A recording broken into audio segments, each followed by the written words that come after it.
to the revolution.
Olá pessoal, bom dia. Primeiramente agradecer a participação de vocês no nosso webinar. A gente está retomando aí os webinars e nada melhor que começar com o webinar trazendo para vocês quais são os principais eventos que vão acontecer ao longo de 2019, de modo que vocês possam então se organizar com essas mudanças, com esses impactos que geralmente trazem para os softwares emissores de documento de escala eletrônico, com e-social também.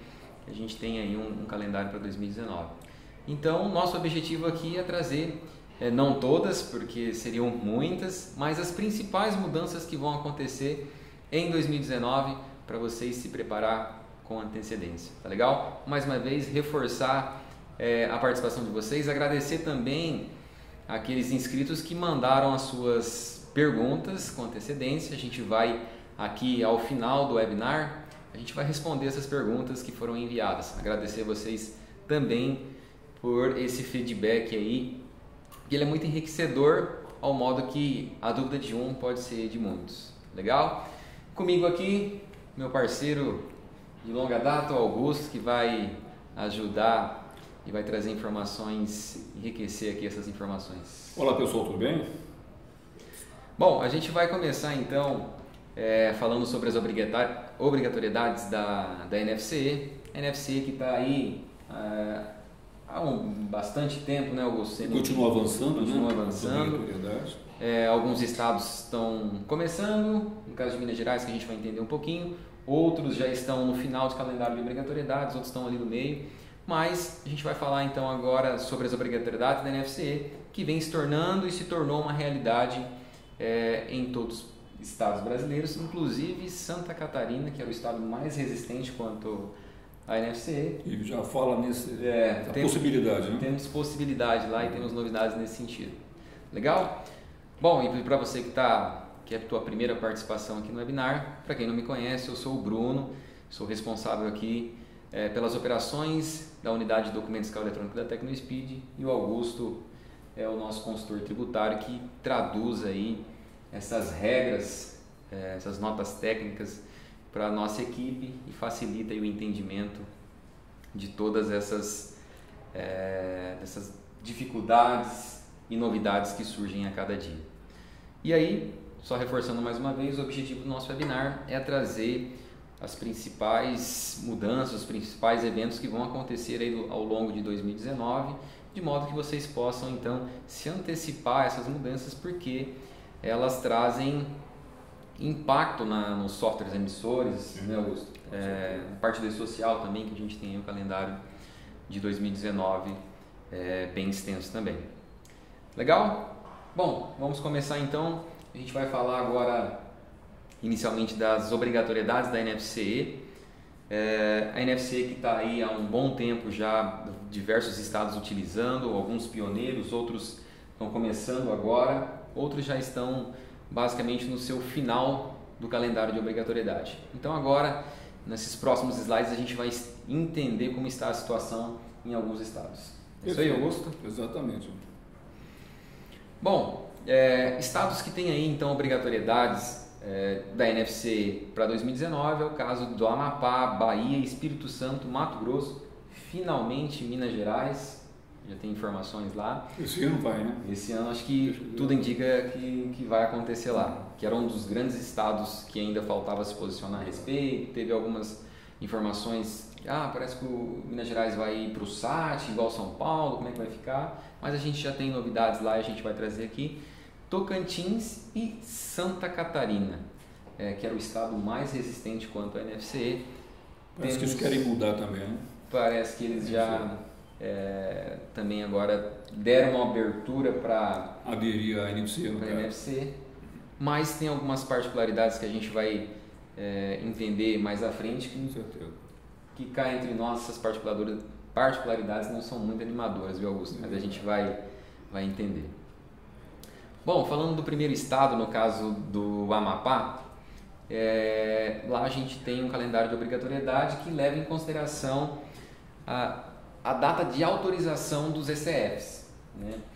Então agora em 1º de janeiro passado, quem tinha ECFs autorizados entre 1/1 de 2015 e 31/12 de 2015, esses contribuintes deveriam, na verdade, né, que a gente está falando do dia 1º de janeiro, deveriam estar emitindo NFCE, tá? Então esse é o calendário, a primeira faixa ali de obrigatoriedades para o Amapá em 2019. Aí em 2020, Augusto, a gente tem uma outra leva de obrigatoriedades, levando em consideração a data de autorização dos ECFs, mas aí no prazo de 1/1 de 2016 a 31/12 de 2017. Então esses contribuintes deverão emitir NFCE a partir de 1º de janeiro de 2020 lá no Amapá. Então temos aí para 2019, já começou o calendário lá, vai ficar só essa faixa para 2020 aí, e aí se atentar quanto à data de autorização dos ECFs, Augusto. Bom, passando agora para Bahia, a Bahia que praticamente concluiu o teu calendário de obrigatoriedade para a NFCE, onde todos os contribuintes optantes pelo Simples Nacional, que é a grande maioria, né, Augusto? 90% das empresas do Simples Nacional. Aí só ficou exceto os MEIs, mas Bahia praticamente conclui aí o teu calendário de obrigatoriedade, na verdade concluiu no dia 1º de janeiro de 2019. Então, aos contribuintes da Bahia, uma atenção que a partir do 1º de janeiro, todas as empresas optantes pelo Simples Nacional devem já estar emitindo NFCE. E não vão admitir mais o ECF também, né? Não admite mais o ECF. Então, basicamente, a conclusão do calendário de obrigatoriedade que a gente pega que essas empresas do Simples geralmente são as últimas a serem obrigadas, né? Primeiro as maiores, aí as médias e depois... Porque elas têm mais dificuldade de se adaptarem à nova documentação fiscal eletrônica, né? Então, sempre fica para o final. Mas a partir agora de janeiro, quem não tiver a NFCE fica sem emitir documento fiscal, fica sem emitir nota fiscal. Aí é terrível, né? E geralmente as secretarias também deixam para o final porque elas vão meio que se adaptando também a essa nova obrigatoriedade. E o volume de emissão também é muito grande, né? Quando você chega no Simples Nacional é muita nota, né? E isso é uma questão também, isso ajuda também as secretarias de Fazenda a se preparar quanto ao recebimento dessas requisições também, né? Então eles vão testando aí os servidores, arredondando o que precisa, e aí quando chega no Simples Nacional está tudo preparado para receber uma demanda bem maior. Bom, avançando agora, Augusto, falando do Espírito Santo, o Espírito Santo que concluiu o teu calendário de obrigatoriedade também no dia 31 de dezembro de 2018. Lá também chegou ao fim, não é mais permitido, não se lacra mais e nem permite o uso de equipamento ECF. Né? Na verdade, autorizar ECF já fazia um bom tempo que isso não fazia. Não pode mais homologar ECF. Mas agora não pode mais usar ECF. Todos os contribuintes do varejo capixaba devem emitir NFC. Então chegou ao fim lá, não tem mais possibilidade de emitir outro documento fiscal para o consumidor que não seja NFC. É uma grande oportunidade, né, para os desenvolvedores de software daquela região, que trabalham naquela região, né, de implantar agora o mais rápido possível. Exatamente. Bom, a gente vai avançando aqui com os estados. A gente vai falar agora sobre Mato Grosso do Sul, que esse calendário ainda vai acontecer, que é no dia 1º de março de 2019, será então concluída a obrigatoriedade. Então, todos os estabelecimentos do Mato Grosso do Sul, assim como o Espírito Santo, já devem começar a emitir NFC. Não permite mais outro mecanismo fiscal para o varejo, se não for NFC. É verdade. E movimento grande, hein? Mato Grosso do Sul é uma grande economia do país, né? Sim, é um outro estado de grande representatividade econômica, né? Vai ficar... isso não atinge os MEIs, exceto os MEIs estão fora por enquanto. Os MEIs estão fora por enquanto, né? Mas os estabelecimentos aí, exceto os MEIs, todos os outros vão estar obrigados a emitir NFC a partir de 1º de março de 2019. Isso com certeza vai movimentar o mercado para quem tem clientes lá no estado do Mato Grosso, ou seja, é um estado onde vai surgir a demanda de novas empresas com necessidade de emitir NFC. Isso é interessante que movimenta o mercado e aí as empresas podem ficar antenadas a esse mercado para conquistar novos clientes. Né? Inclusive, tem um adendo a fazer em relação não só as empresas já estão funcionando normalmente, mas as novas empresas também que são criadas daqui para frente só poderão operar com a NFC. Jamais pensar em emitir o ECF, né? Exatamente. Somente a NFC. Então, como vem sendo criado novas empresas dia a dia, né? A movimentação aumenta bastante também. Legal, é isso aí, Augusto. Bom, a gente vai falar agora da tão aguardada NFC em Minas Gerais.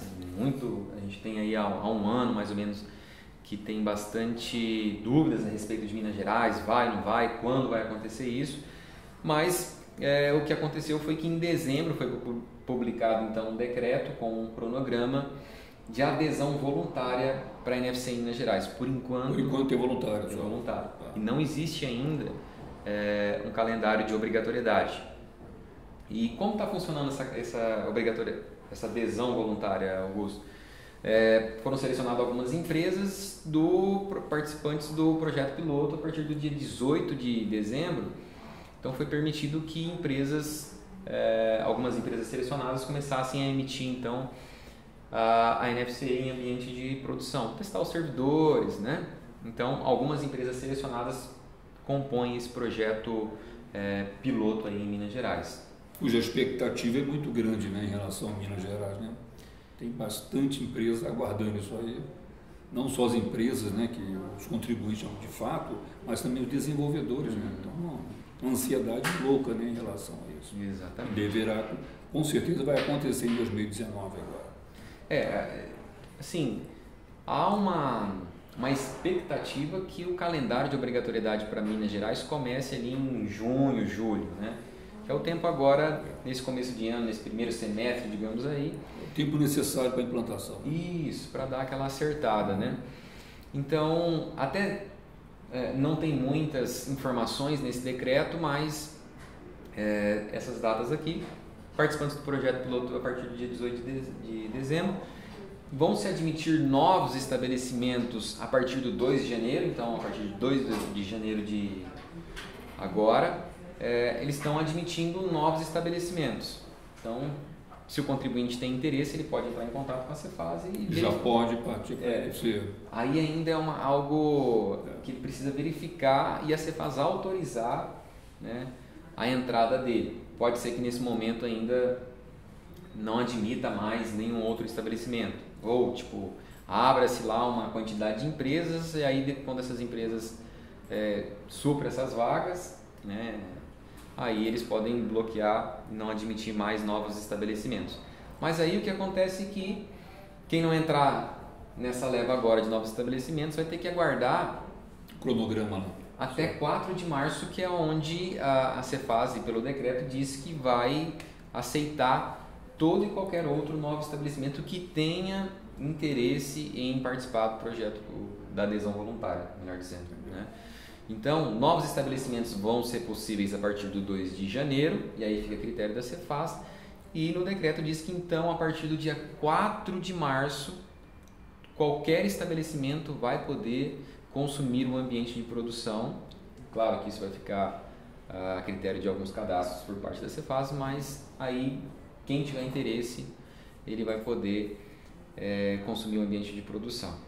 É importante frisar que não é um calendário de obrigatoriedade, isso aqui é só uma adesão voluntária, como alguns estados fizeram, onde as empresas que têm interesse em participar do projeto, elas se manifestam, né, Augusto? Você não tem aquela obrigatoriedade de falar assim, a partir de tal data você só pode emitir NFCE.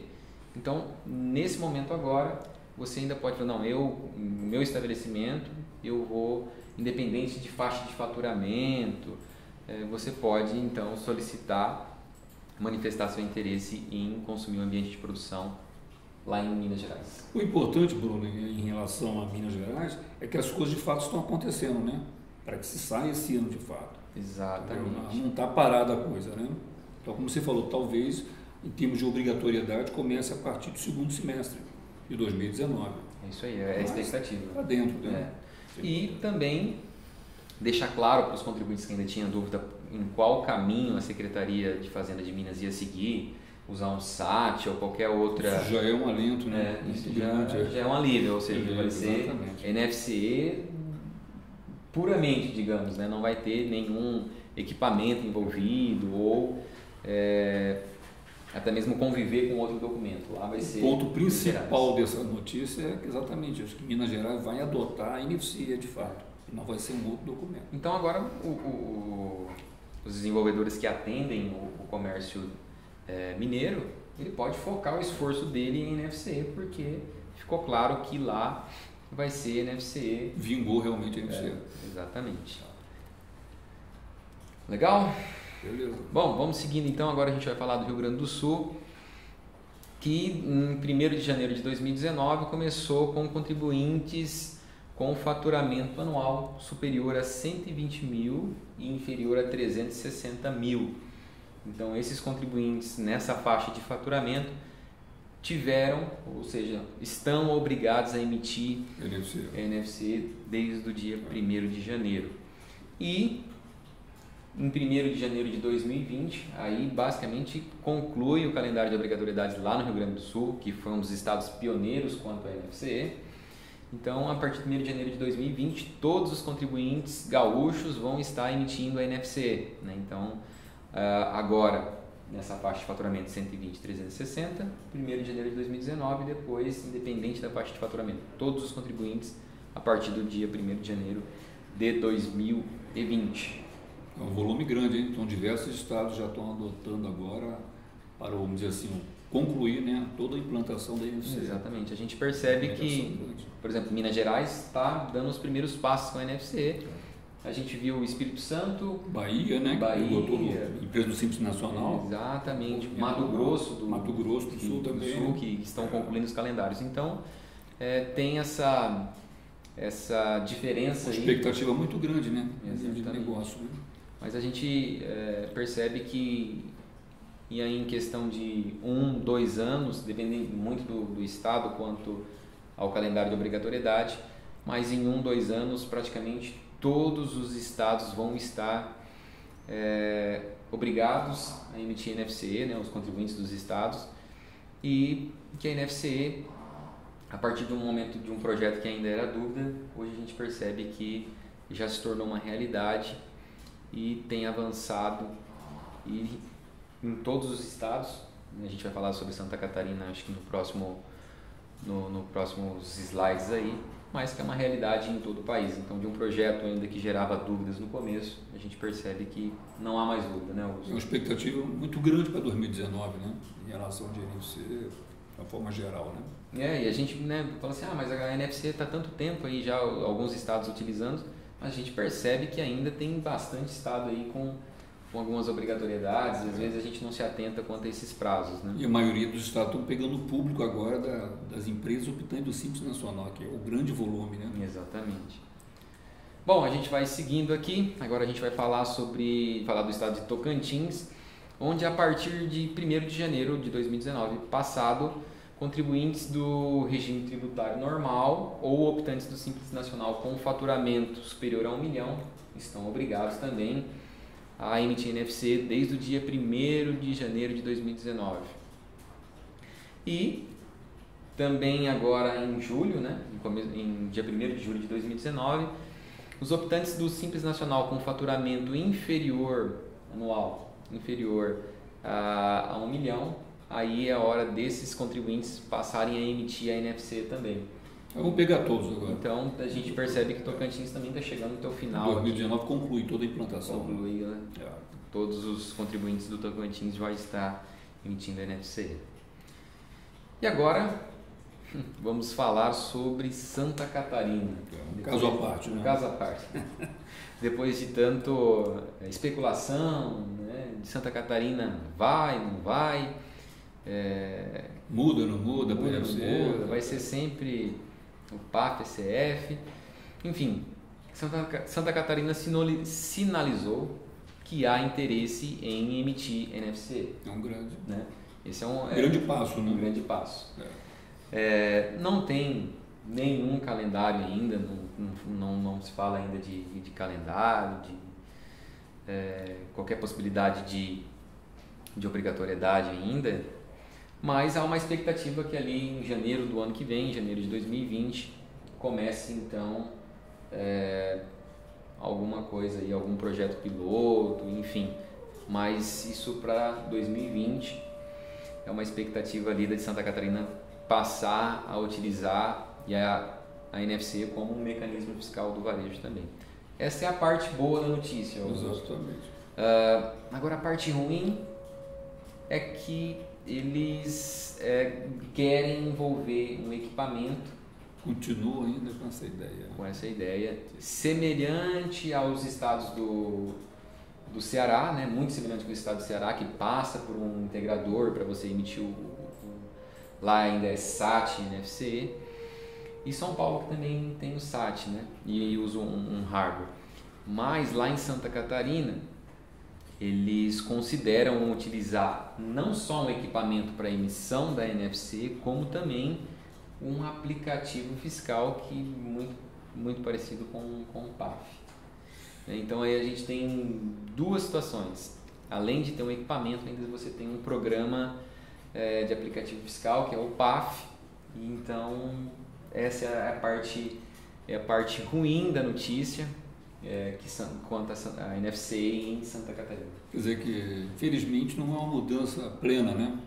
Eles vão continuar ainda com algum mecanismo do processo atual, né? Tem uma resistência ainda, né? por parte de Santa Catarina quanto aos controles que segundo eles, tanto o PAF quanto o SF traz para a Secretaria de Fazenda, que eles não querem abrir mão, embora muito questionados, mas eles demonstraram que eles não vão abrir mão desses mecanismos aí e devem então avançar com a ideia da NFC, mas aí a partir de um equipamento envolvendo um hardware e um programa de aplicativo fiscal que a gente pode resumir como um PAF. Com certeza eles estão ainda mantendo a eficiência, que eles devem julgar como eficiente, né? O sistema de controle de arrecadação deles no momento. Né? Exatamente. Eles querem, de alguma forma, preservar isso. Né? Exato.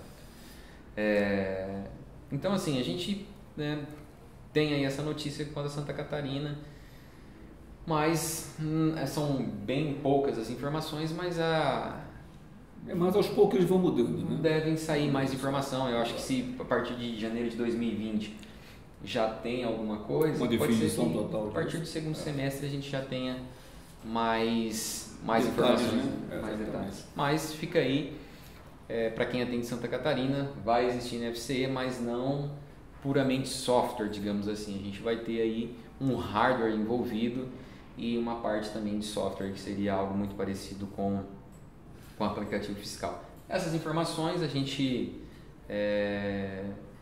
tem como fonte o ajuste CNF número 15 de 2018. Tá. Então, mais detalhes. Base nesse ajuste CNF. Base nesse ajuste. Mais detalhes vocês podem consultar esse ajuste CNF, que aí vai trazer bastante outras informações que a gente não trouxe aqui.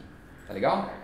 Bom, agora a gente vai falar, concluímos as obrigatoriedades da NFCE e agora a gente vai falar um pouco de duas notas técnicas que saíram aí entre o final e o começo do ano e também sobre a validação do GTIM, que tá um imbróglio, né, Augusto? Não tá, continua, né, essa coisa. Tá bem confuso e por último se suspendeu todas as obrigatoriedades que estavam previstas. Em termos de validação. Né? Então a gente vai falar um pouco agora sobre o GTIM, para quem estava preocupado com essa validação, foi um alívio, né? Quem está preocupado com a implementação do GTIM realmente dá uma tranquilidade, né? Exatamente. Então o GTIM de fato foi prorrogado, isso aconteceu por meio da NT 2017-001 versão 1.5, 1.50, onde ele traz que as etapas 2 e 3 foram prorrogadas, né? Essas etapas basicamente tinham uma exigência do GTIM por KNAI e NCM, né? Que ele tinha uma combinação, né? Eles estavam plantando, né, etapa a etapa, né? De acordo com base no KNAI e também no NCM do produto. No NCM do produto. A gente tem mais detalhes nesse próximo slide aqui, onde que eles traziam essa relação de KNAI para NCM e a vigência ali em homologação e depois produção. Mas acontece que nessa última NT foi prorrogada todas essas duas etapas aí, a 2 e a 3, porque ainda existe algumas indefinições, né, Augusto? O GTIM é uma informação, digamos que de propriedade da GS1 que controla esse GS1 Brasil, né? Exatamente. Então ainda tem não tá muito certo como que vai ficar a divulgação, o acesso a essas informações por parte dos contribuintes e por esse motivo, então a gente tem uma prorrogação. Na realidade, para que a Secretaria faça a validação, né, de todas as notas fiscais, NFE, NFCE, né, de todos os itens de produto, ele tem que estar consultando essa tabela do GS1. Tem que estar interligado. Eles são dono, né, desse cadastro. De alguma maneira, a Cefaz tem que ter uma vinculação a isso. E esse é exatamente o problema desse mecanismo de verificação. Exatamente, tem que ter uma interligação entre os serviços da Cefaz e GS1 para que possam então confrontar essas informações que vão ser informadas no GTIM para fazer de fato a validação. Né? Exatamente.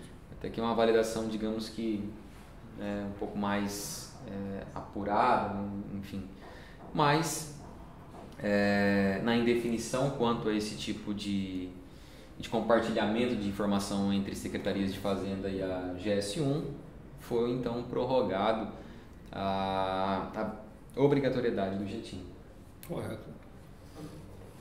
Bom, então não tem muita novidade a respeito disso, a não ser dizer que foi prorrogado. Então essas regras foram prorrogadas também. A gente tinha 3 rejeições aí, a 883, a 888, a 889, que eram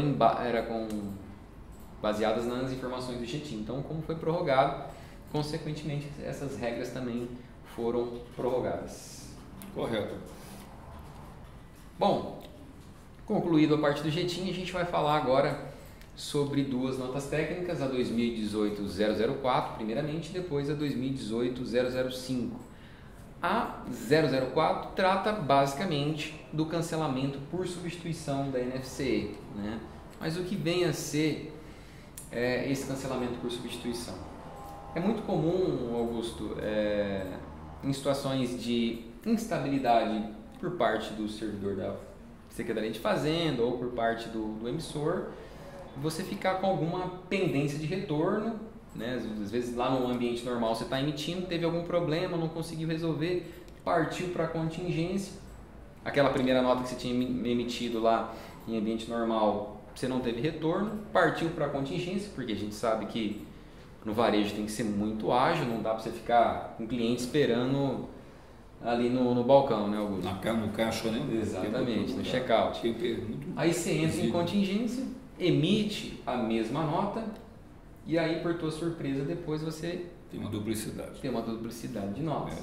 Ou seja, você tem duas notas acobertando a mesma operação. Então, o cancelamento por substituição vem para resolver esse tipo de situação. Algumas particularidades: o cancelamento por substituição ele é permitido por um prazo de tempo maior, até 168 horas, como a gente pode observar aqui no nosso slide. Né? E você também deve referenciar a nota que você diz estar substituindo. Exatamente. E aí que é importante. É uma amarração, né? É uma amarração. Se você olhar as regras de validação dessa ANT, você vai observar que a Secretaria de Fazenda ela confronta as informações da nota que você está emitindo e está dizendo que está substituindo. Se é o mesmo valor, tal, é um produto. Exatamente. Faz algumas validações ali em cima das duas ANT, das duas notas, para confrontar. Olha, é a mesma nota, então tá ok. Então a gente vai permitir que você substitua essa nota com essa nova. É um benefício, mas evidentemente tem todo um controle, né? Exatamente. Rigoroso dentro do próprio fisco, né? Isso. Então, como se trata de você basicamente juntar duas notas em uma aí, tem várias regras de validação para confrontar se realmente está falando da mesma nota. E como, por exemplo, foi criado um novo campo onde você vai poder então informar a chave da nota que você está referenciando, né? Que vai ser substituída e consequentemente a ser cancelada. Então esse é um evento que eu acho que vai resolver bastante o problema no dia a dia, porque era uma dificuldade muito grande, né, Augusto? Você cancelar uma nota, e a NFC tem um prazo de tempo aí para cancelamento muito pequeno. Curtíssimo, 30 minutos. 30 minutos, né? E aí, dependendo de estado para estado, para você resolver esse tipo de situação, era um pouco burocrático, você tinha que entrar em contato com a Cefasa, alegar, passar tudo o que aconteceu. E agora com esse evento vai ficar mais, digamos que simples você resolver esse tipo de situação e o contribuinte tem um prazo maior para ele identificar esse problema. A gente está falando de 168 horas, né? Não era 30 minutos. Isso aí, na verdade, Bruno, é um pleito, né, já antigo, né, dos varejistas, né, justamente para equacionar, resolver essa questão de ter 2, 3 notas fiscais com a mesma operação. Essa mesma operação já é aplicada no conhecimento de transporte eletrônico, no CTE, você sabe disso, tem a substituição do CTE. Né? Então, isso funciona perfeitamente, entendeu? Tranquilamente, sem problema nenhum, sem ferir a arrecadação ou questão de sonegação, nada disso. Então, tem uma amarração vinculada. Então, esse exemplo da NFC veio justamente copiar a questão do CTE, né? Para poder sanar esse problema muito grande, né, do comércio, de uma forma geral. E a gente percebe que a Secretaria de Fazenda também ela foi bem criteriosa, né, para dar segurança para ela, que de fato... Criando as amarrações, então, necessários, é evidente. Né, fica evidente que de fato não está havendo aí uma má intenção quanto a burlar os mecanismos. Claro, então, com certeza. Eu acho que para o contribuinte isso vai ajudar muito no dia a dia quanto à resolução de problemas aí, quanto ao cancelamento de notas em duplicidade. Falando agora dos prazos de implementação, de implantação da 004, a partir do dia 25 de fevereiro de 2019, os desenvolvedores, os contribuintes já podem testar esse novo mecanismo. Mas mês que vem já. Mês que vem. Mas ainda em homologação, não tem validade jurídica, mas você já vai poder começar a testar, consumir o ambiente e de fato então fazer as implementações necessárias. E aí, em 29 de abril de 2019, você então poderá utilizar do cancelamento por substituição nesse evento. Em produção já. Em produção. Aí é com validade jurídica. Então, antes disso, só homologação. Então, a partir do dia 29 de abril, vai poder acontecer de fato então, esse cancelamento por substituição. Só se atentar quanto a esses prazos. Então, é só arregaçar a manga agora e partir para o ataque, realmente, os prazos são curtos. Os prazos são curtos. Se você pegar a nota técnica, você vai ver quais são os campos que tem lá, você já vai conseguir ver como vai se comportar e que tipo de informação você vai precisar passar para o evento. Basicamente do que você passava, agora você vai ter, claro, vai ter um código novo, você vai ter que referenciar a chave, mas muito do evento de cancelamento dentro do prazo foi utilizado, então basicamente ali alguns ajustes em quantidade de campo e o código do evento, basicamente isso aí. Perfeito. Bom, Augusto, agora a gente vai falar sobre a NT 2018-005, ela traz algumas mudanças, mas eu acho que mais chama a atenção e que mais gera dúvidas é a respeito da necessidade de informar quem que é o responsável técnico, né? Então isso tem gerado bastante dúvidas aí e o pessoal quer entender direito por qual motivo. Dúvidas e preocupações também. Exatamente. A gente já teve algumas notas técnicas anteriormente que tratava do consumo indevido, ou seja, a Secretaria de Fazenda ainda ela sofre muito com aplicativos que consomem de forma indevidamente o ambiente dela, ou seja, fica mandando muita requisição, o servidor acaba... Atrapalha bastante a operação. Exatamente, acaba sobrecarregando por conta de um ou outro contribuinte e no fim afeta tudo, porque o ambiente autorizador é um ambiente compartilhado, não é um para cada contribuinte. Então, a Secretaria de Fazenda ela vem se incomodando com isso, surgiu já uma nota técnica que traz algumas penalidades, dependendo da forma que você, digamos que consome indevidamente o web service, ela te dá uma penalidade. Seja por fora, né? Isso, seja consultando, né? E agora, dá a entender que isso de fato não resolveu o problema 100%, porque ela pede agora, né, essa nota técnica atrás, que, isso é importante também, é a critério da UF a exigência da identificação do responsável técnico. Então ela quer saber, existem alguns softwares emitindo ou consumindo o ambiente indevidamente, mas quem é o desenvolvedor desse software? Com certeza para mandar algum recado, alguma mensagem, né? Exatamente. Então a Secretaria de Fazenda agora ela vai conseguir identificar lá na ponta quem é a empresa e o desenvolvedor que está consumindo de forma indevida o seu ambiente. Então, esse código, essa identificação vem para suprir essa demanda aí. A Secretaria de Fazenda se movimentou, não resolveu e agora ela vai avançando e para chegar no ponto de quem desenvolveu esse software.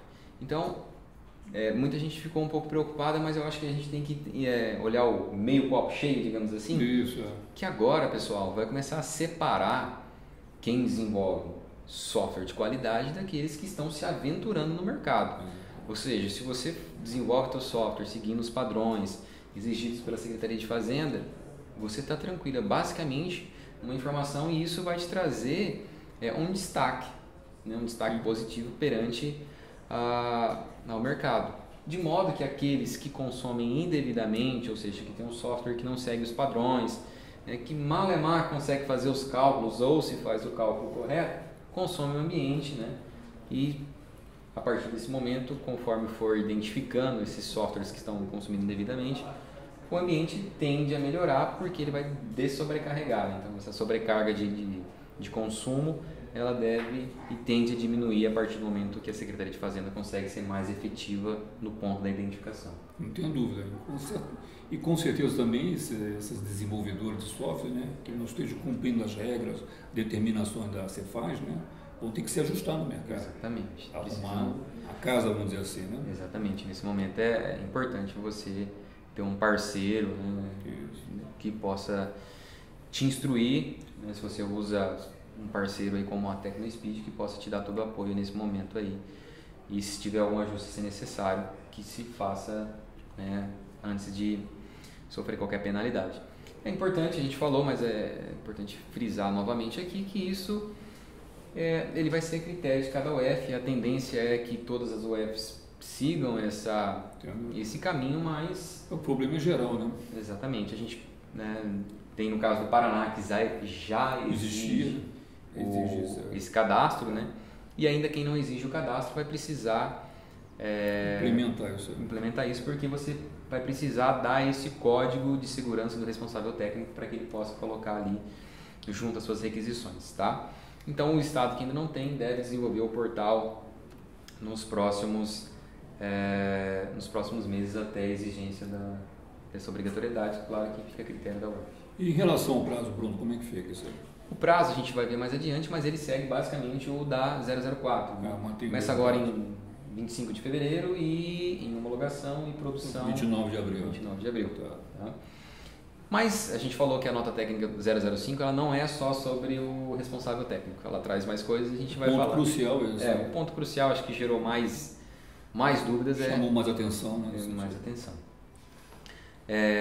Inclusive, alguns participantes mandaram algumas dúvidas relacionadas ao código de segurança do responsável técnico e a gente vai responder lá no final, tá legal? Então, se você está assistindo aí, aguenta mais um pouquinho no final que a gente vai responder as suas dúvidas a respeito. Bom, vamos falando de outras mudanças que a nota técnica 005 traz. A possibilidade agora, em caso de rejeição por duplicidade, a critério da UF também poderá retornar o protocolo de autorização gerado para o documento anterior. Então, você teve uma duplicidade, ele vai te trazer o protocolo de autorização da nota que está autorizada. Então, isso vem para facilitar identificar qual documento você está tendo problema com a duplicidade. Né? Então, pelo protocolo de autorização, você conseguir identificar isso de forma mais fácil, digamos assim. E é bom que já fica documentado também, né? Exatamente. Tem um protocolo. Então, essa é uma outra mudança da 005. E aí tem outras alterações que a gente vai falar um pouquinho aqui, que é alterações nos esquemas dos grupos F, G, H, N e o ZD. O grupo ZD é relativo ao responsável técnico.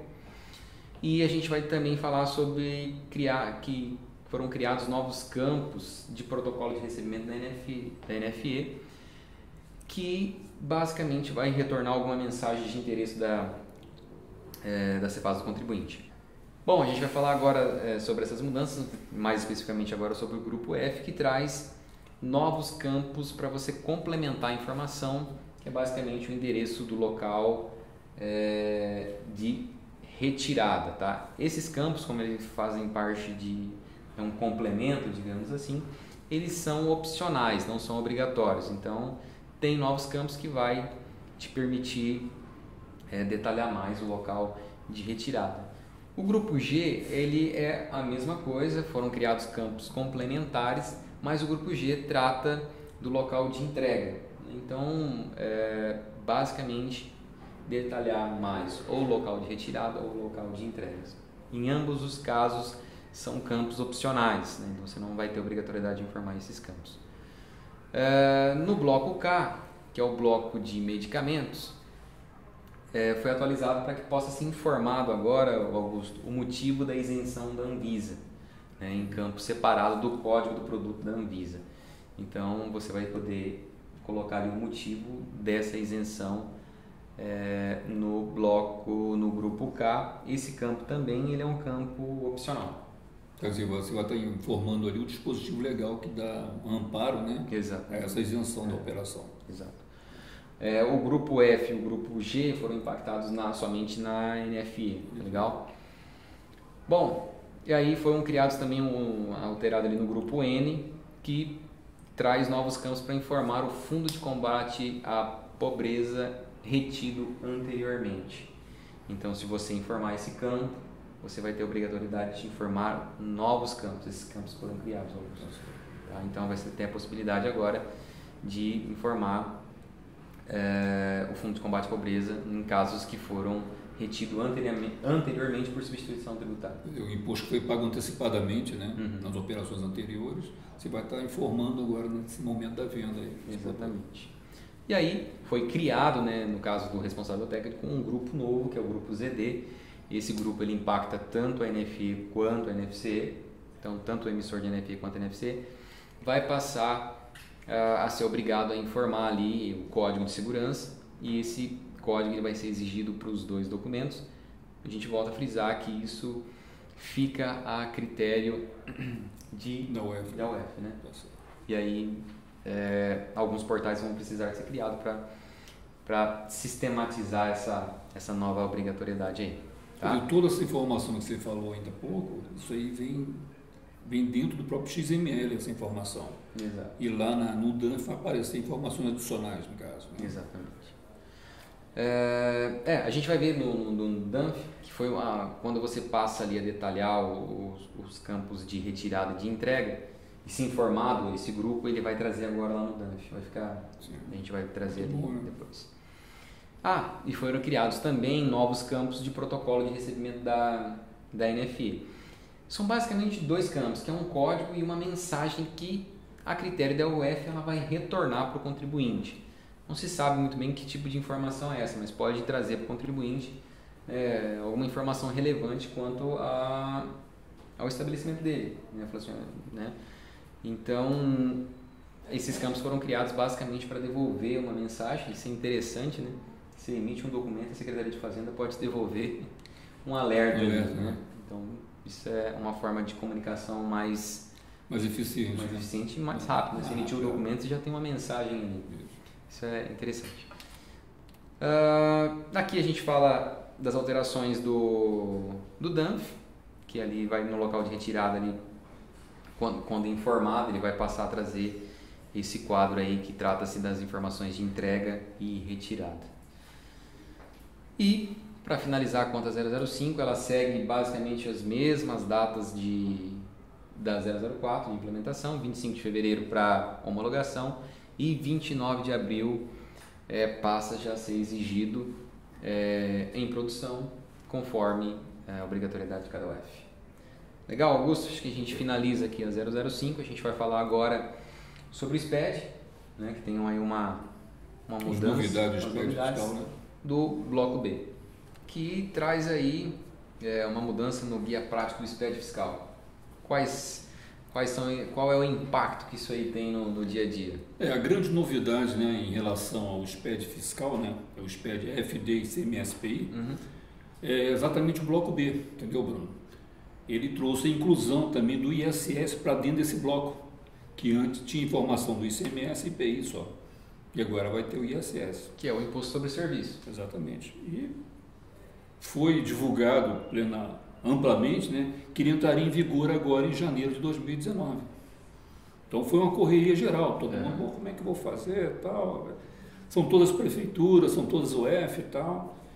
Então ficou definido, na verdade, que somente o Distrito Federal iria ser adotado agora em 1º de janeiro de 2019. Restringido. As demais UF, né, ficarão para os próximos anos, até 2020 e daí para frente. Entendi. Porque isso requer, inclusive, uma adaptação do gestor tributário municipal. Quer dizer, as prefeituras vão ter que se adaptar e mandar essa informação também para o SPED fiscal. Né? Interessante. Então isso requer mais um tempo para que as outras UF também entrem com essa obrigatoriedade. Então, se você olhar no novo, vamos dizer assim, guia prático? No novo guia prático, né, que é o 3.01, lá na página 7, ele vai deixar bem claro para você que essa exigência começa agora em janeiro de 2019 somente para os contribuintes do Distrito Federal. Isso está bem claro lá. Então, agora em janeiro, o Distrito Federal está obrigado a passar. Já está obrigado. Porque lá tem a nota fiscal conjugada, né? Eles trabalham junto, Estado e município, praticamente. Tem uma particularidade. Já tem essas informações. Você pode emitir nota conjugada. Na verdade, você pode até emitir só serviço na NFE, né? Também, exatamente. Lá tem uma diferença lá quanto a municípios e Estado, né? Então tem uma particularidade lá. Quer dizer, essa preocupação dos contribuintes de uma forma geral, principalmente do desenvolvedor de software, faz sentido, porque você imagina de uma hora para outra, você tem que implantar todos os contribuintes prestadores de serviço. Quer dizer, tem empresa que é exclusivamente prestadora de serviço, é um volume muito grande.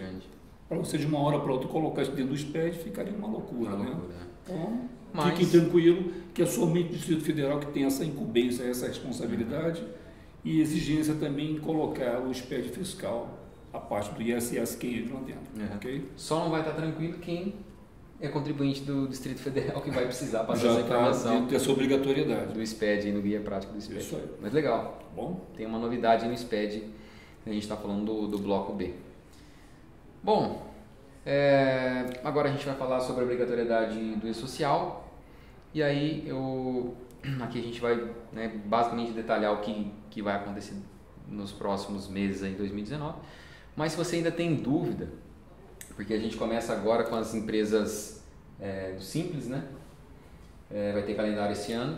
Então, se ainda você tem dúvida a respeito do projeto, a gente tem bastante material a respeito do E-Social. Vocês podem acompanhar o nosso canal no YouTube, lá tem alguns webinars que eu e o Augusto já fizemos, a gente detalha o projeto, os eventos, quando eles devem acontecer. O nosso blog também está repleto de informação rica quanto ao projeto do E-Social. Então, ainda se você tem alguma dúvida a respeito do projeto, fica aí a dica para você consultar esses canais, tanto o YouTube quanto o nosso blog.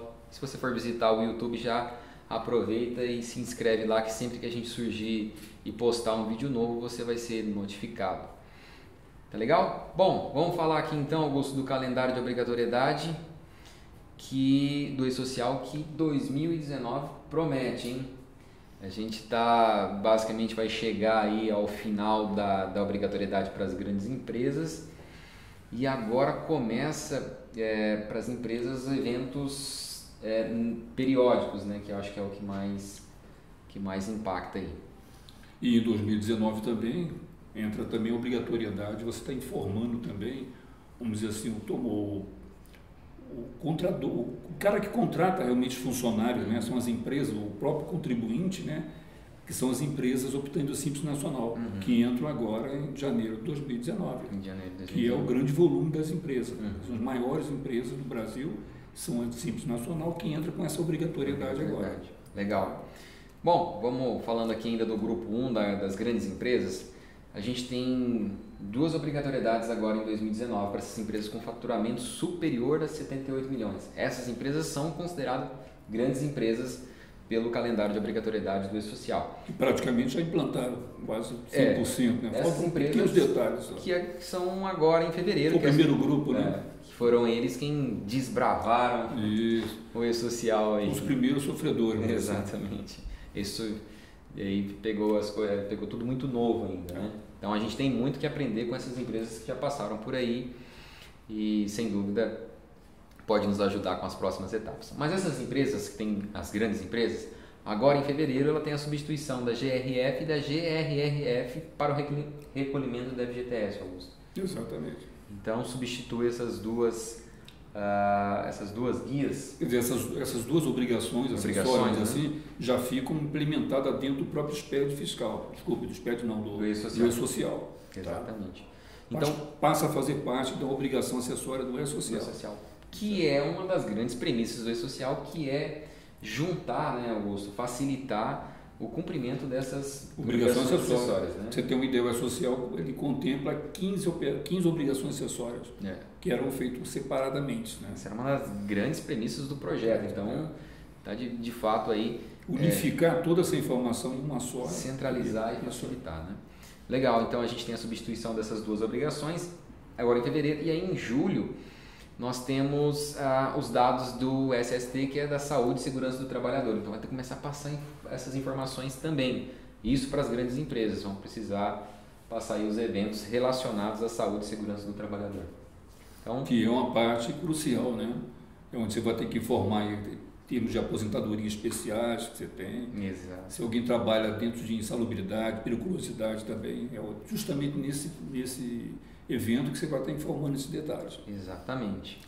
Bom, aí a gente vai, basicamente, as grandes empresas concluem a obrigatoriedade quanto ao E-Social, e então já vão estar aí seguindo todas essas obrigatoriedades por completo. E aí a gente vai falar sobre as pequenas empresas, que agora em janeiro começou também. Essas empresas não incluem o Simples Nacional, né, Augusto? Não, são empresas com faturamento até 78 milhões. Até 78 milhões, exatamente. Então, grandes empresas mais que 78 e as pequenas empresas, exceto Simples Nacional. Exatamente. Essas empresas agora em janeiro vão começar a passar os eventos periódicos, que como exemplo é o S1200 e o S1300. O que são esses eventos periódicos, Augusto? São coisas que ocorrem mensalmente, né? Para folha de pagamento constante, os impostos também, toda essa operação que ocorre periodicamente, que são denominados eventos periódicos, no caso. Exatamente. E aí em abril vai ter a substituição da GFIP né? E também das mesmas obrigações ali, que era GRF, GRF para recolhimento da FGTS. Então essas empresas, a partir de abril, vai ter essa substituição, tanto da GFIP quanto essas outras obrigações para o recolhimento do FGTS. É isso, Augusto? Exatamente. E aí então, ainda falando do social, do grupo 3, aqui inclui o optante do Simples Nacional, pessoa física, que é basicamente aquela pessoa que tem uma doméstica em casa. Empregada doméstica, empregada doméstica, né? E produtor rural e entidades sem fins lucrativos. Então essas empresas do grupo 3, agora em janeiro ela vai começar a dar os primeiros passos, né, Augusto? Que são os eventos iniciais, eventos de tabela, que é os eventos de cadastros, e aí em abril começam os eventos não periódicos, como por exemplo o S2190 e o 2399. O que é, Augusto, um evento não periódico? São aquilo que você ocorre assim periodicamente, quer dizer, não fora da sua rotina, né? É a contratação de um funcionário, são férias, né? Demissões, admissões, entendeu? Legal. São coisas que não ocorrem frequentemente com o mesmo funcionário, né? Exatamente. Diferentemente da obrigatoriedade que começa em julho, que aí é para os eventos periódicos, que foi o que você trouxe agora há pouco. Que as empresas folha de pagamento, né? Você vai ter que fazer a parte do contratante, né? Quer dizer, os dados do contratante, CNPJ, razão social, endereço, essas coisas. Entendi. Tá? Então, ainda falando do grupo 3, o grupo 3 está bem amplo, né? Bem amplo aqui em 2019. Veja só, em janeiro a gente tem os primeiros eventos iniciais, eventos de tabela. Em abril começam os eventos não periódicos, que foi o que o Augusto trouxe aqui, como exemplo, contratação de um novo funcionário. Em julho começa já os eventos periódicos, ou seja, folha de pagamento, pagamento dos impostos, pagamento. E aí em outubro já vai acontecer a substituição da GFIP, GRF e GRRF quanto ao recolhimento da FGTS. Então já vai ter essa substituição aí das obrigações acessórias. Então em 2019, para quem trabalha aí e tem clientes com o E-Social, uma atenção que para o grupo 3, que como a gente falou e a gente sempre fala aqui, as empresas optantes do Simples Nacional é uma maioria esmagadora, então essas empresas vão estar obrigadas quanto ao E-Social. Movimento o mercado, se você atende a esse mercado, vai ser um ano de ter muitos clientes e bastante trabalho, né, Augusto? Com certeza, vai ter bastante. Eu tenho uma ideia, são 90% das empresas a nível nacional são do Simples Nacional. Né? E aqui a gente tem nesse slide basicamente, para a gente recapitular aqui, os calendários de obrigatoriedade estão destacados aqui em vermelho, e aí os dados de segurança e saúde do trabalhador, tanto para pequenas empresas, que são aquelas empresas com faturamento até 78, exceto o Simples Nacional e o pessoa física, né? Esses dados de segurança e saúde do trabalhador vão ser exigidos a partir de janeiro de 2020 e optantes do Simples Nacional em julho de 2020, tá?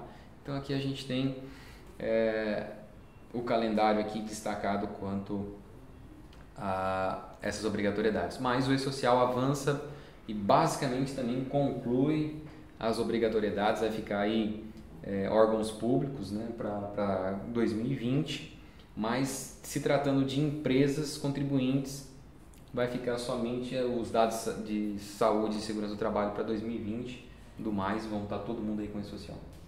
É um ano que deve concluir, né, praticamente grande parte da implantação do E-Social. Exatamente. Bom, do E-Social é isso, uma atenção quanto a esses prazos e não poderia deixar de ser, né? Deixar de ser, a gente vai falar do FD-REINF, que ele caminha lado a lado com o E-Social. O FD-REINF que ele contempla aí todas essas obrigações acessórias de trabalhadores terceirizados, Augusto. Eles não são... São operações sem vínculos empregatícios. Sem vínculo empregatício, exatamente. Fora da parte operacional lá.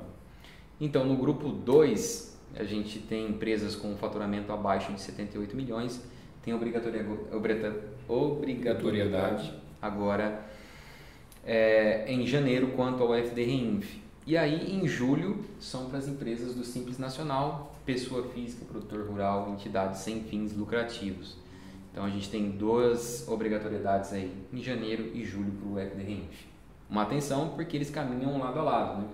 Você tem que estar se preparando com o E-Social e ao mesmo tempo se preparar com o REINF, porque um complementa o outro. O carro-chefe no caso é o E-Social. Ele, como é uma continuação do E-Social, o FD REINF, né? Ele vai caminhando logo atrás dele. Exatamente. Em termos de obrigatoriedade, prazo, tudo isso. Legal, Augusto. Pessoal, a gente vai chegando ao final do nosso webinar. Antes, a gente ainda vai responder algumas perguntas. Mais uma vez, agradecer quem enviou sua pergunta antecipadamente para a gente responder aqui. Voltar a frisar que a TecnoSpeed é uma empresa que busca fortalecer o desenvolvedor de software. Então, a gente tem diversas iniciativas, desde soluções para mensageria, nosso Academy, que é para formação de mão de obra. Enfim, se você precisa aí de alguma ajuda com E-Social ou com qualquer outro documento, ou se você já tem já usa algum parceiro para emissão de documentos e não está muito satisfeito, tiver a fim de conhecer um pouco mais sobre o trabalho da TecnoSpeed, fica o convite aqui, tá legal? E a gente vai partindo para o final, mas a gente vai falar agora então vamos responder algumas perguntas aqui, Augusto, do pessoal. Bom, vamos lá, Augusto, a gente selecionou algumas perguntas aqui para responder no webinar. Não, por questão de tempo a gente não conseguiu trazer muitas, mas a gente selecionou umas 4 ou 5 perguntas aqui. A primeira, Augusto, é do Rony da Info G2. Agradecer ao Rony, se ele estiver aí assistindo, muito obrigado pela sua dúvida, Rony. E qual que é o questionamento dele? No E-Social e no REINF, quem é o responsável por gerar as informações? A empresa ou o contador? Dentro desse projeto do E-Social e do próprio FD REINF, né, houve uma quebra de paradigma, entendeu? Então, ou seja, mudou muito os critérios de quem tem que fazer o que dentro da empresa. Exatamente. Né? Dados que estão informados dentro do E-Social, do próprio FD REINF, isso é vinculado da própria empresa, que vem da contabilidade, do setor fiscal, do jurídico, do setor de segurança, e também com orientação do próprio contador, como proceder isso. Então é um envolvimento de todos, na verdade. Tá? É uma mudança de cultura em termos de informações. Tá? Não é tudo focado no contador, porque ele não vai ter como fazer isso sozinho. Tem muita coisa. Então você vai ter que informar que houve uma admissão de um funcionário, que ele vai sair de férias, que ele está afastado. Então são informações que a empresa tem que dar para o contador, senão ele não consegue alimentar o sistema. Ou a própria empresa alimentar isso aí.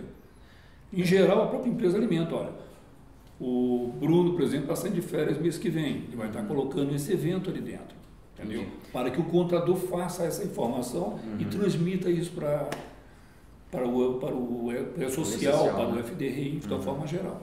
Legal. O que acho que é importante e pertinente a gente trazer é que a obrigatoriedade do E-Social ela é da empresa. Sim. Né? E como contribuinte, de fato.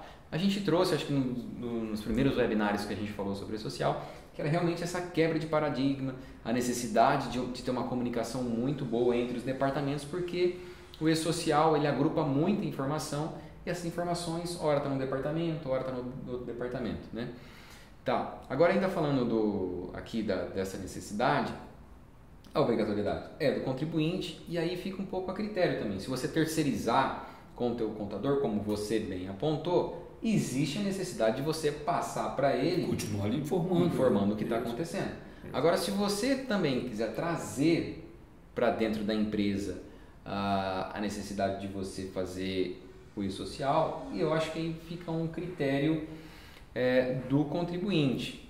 A obrigatoriedade é dele, não é do contador de ter que prestar todas essas informações, mas é uma questão de você, né, ver o que é mais, digamos, mais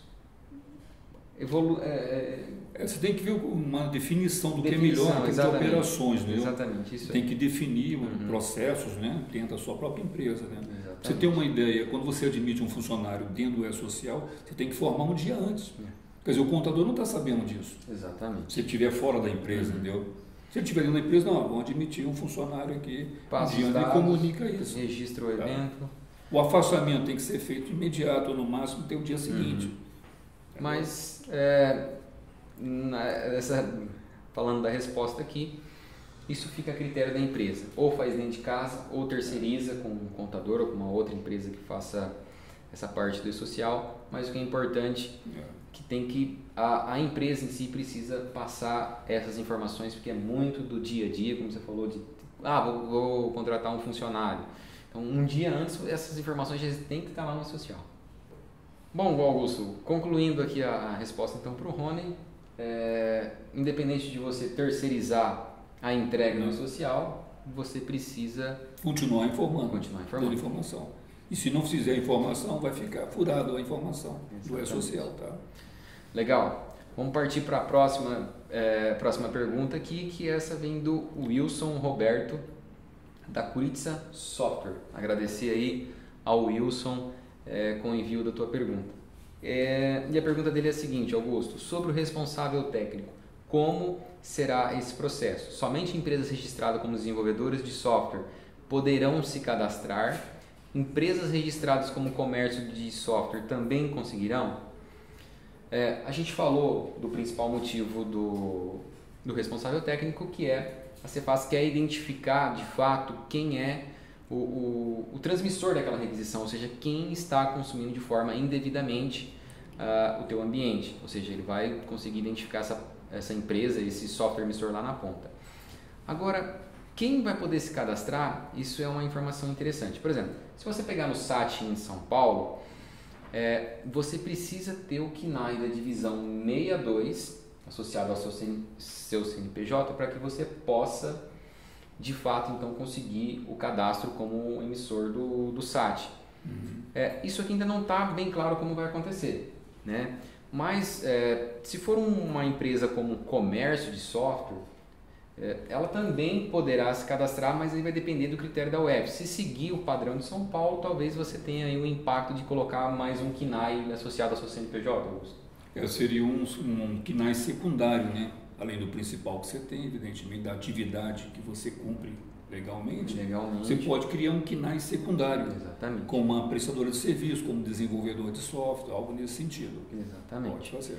Então, não somente empresas desenvolvedoras de software, porque a gente sabe que tem empresas que a atividade principal não é software, mas tem desenvolvimento interno, né? Então, essa empresa pode ter lá, como você bem colocou, um KNAI secundário quanto ao desenvolvimento de software. Mas assim, o Wilson e a todos os participantes, isso ainda não está bem claro. Eu acho que conforme for avançando aí nos próximos meses, tem a homologação agora dia 25 de fevereiro, eu acho que as secretarias de fazendas que forem exigir, porque isso é a critério de cada UF, que forem exigir esse código, ela deve dar mais informações a respeito de como você deve proceder. O que a gente trouxe aqui foi um exemplo no caso de São Paulo, que exige que a empresa, independente da atividade principal dela, tenha no seu KNAI a divisão 62.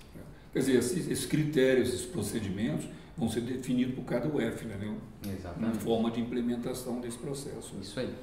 Legal? Mas é muito interessante a pergunta aí do... Bom, vamos partir para a próxima pergunta. Essa é da Priscila Cardoso, da Fidelity Software. Obrigado, Priscila, pelo envio da tua pergunta. E a pergunta dela é a seguinte: Augusto, no evento R2010 do FDRE-Inf, quando uma nota tem produto e serviço, digamos que conjugada, na tag valor total bruto, deverá ir apenas o total de serviços ou o total da nota, Augusto? Dentro daquele critério da lei que definiu a desoneração da folha de pagamento, né, eles têm lá um tipo de atividade, que é serviço ou se é venda de produto. Então ela vai ter que estar com base dentro dessa lei, amparada aí. Em geral é prestador de serviço, tá? Sim. Mas se ela tiver algum segmento nesse sentido, ela vai ter que se enquadrar dentro dessa operação. Mas basicamente ela deve considerar então o valor somente do serviço. Do serviço, a receita bruta de serviço no caso. Para a questão da contribuição previdenciária. Tá? Entendi. Legal, Priscila, respondida a tua dúvida aí.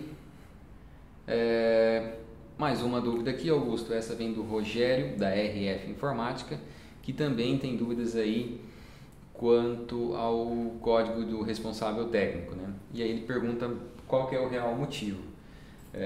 Rogério, o real motivo é de fato... Motivos são diversos. A gente falou um pouco atrás ali nos slides, que é quanto à necessidade da Secretaria de Fazenda identificar quem está consumindo de forma indevida o seu ambiente, né? Então isso acaba gerando uma sobrecarga no serviço e isso impacta todo mundo. Hoje já existe algumas regras, né, que é o do consumo indevido, mas a gente percebe que isso não tem resolvido e então a Secretaria de Fazenda avança, dá um passo a mais nessa direção, que agora ela quer saber quem é o software emissor. E aí a partir daí eu acho que ela vai conseguir, né, levar outros tipos de finalidade a não ser uma sanção, digamos assim, lá no ambiente autorizador.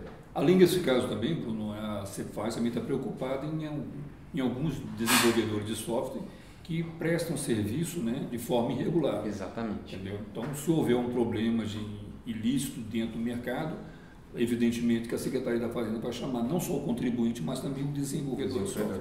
Exatamente. Mas isso aqui também vai separar os softwares de qualidade dos softwares que não têm qualidade.